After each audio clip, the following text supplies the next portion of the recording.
ایک بچی ماریا کی کہانی۔ ماریا کو زیادہ سونے کی عادت تھی۔ اسے ادھر ادھر جہاں بھی جگہ ملتی سو جاتی۔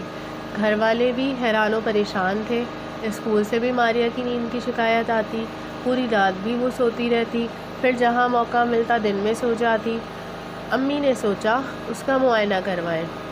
ڈاکٹر سے کہا کہ اسے دیکھیں اور اس کی ساری پریشانی بتائی۔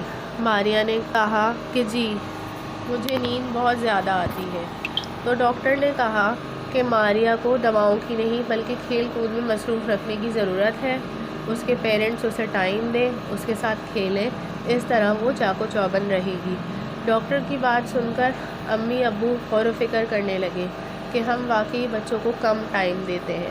اب امی ابو اسے لکھائی پڑھائی کے ساتھ کھیل کود کے لیے بھی وقت دینے لگے اور اس کے ساتھ زیادہ ٹائم سپینڈ کرنے لگے، جس سے ماریا کی زیادہ سونے کی عادت ختم ہو گئی اور وہ چاق و چوبند رہنے لگی۔